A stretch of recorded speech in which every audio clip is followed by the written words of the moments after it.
Đó, thưa quý vị, hôm nay em lại tiếp tục làm cái loại thiệp mừng tân gia. Đây. Đây là thiệp mừng tân gia. Đó, quá đẹp luôn.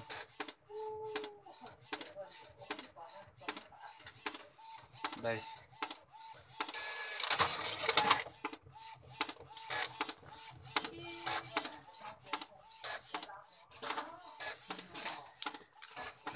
Đây, thiệp mừng tân gia đây.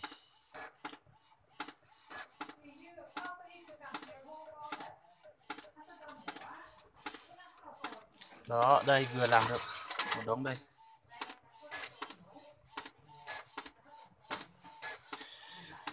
Đây, thiệp mời này. Thiệp mời còn chưa làm xong. Phải làm tiếp cái này. Đó.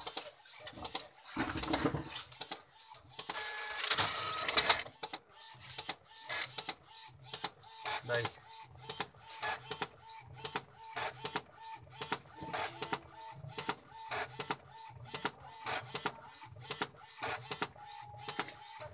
Đó.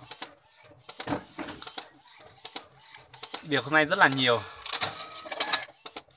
Biết đã xong chưa?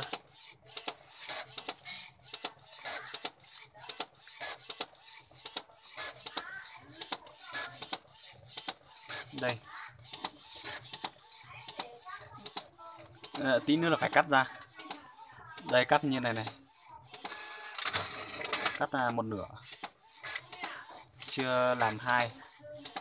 Nó phải in mặt bìa nữa. Đây. Đó. In mặt bìa như này. Cắt ra như thế này. Đây. Đó, in xong rồi đấy. Đây.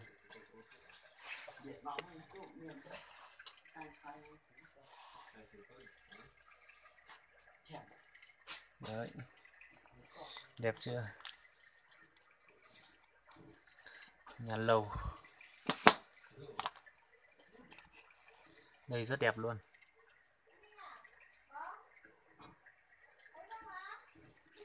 Đây đó. Đây.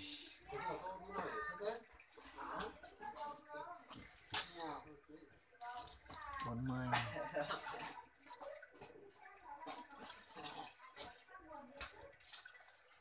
Rồi. Và làm thêm 20.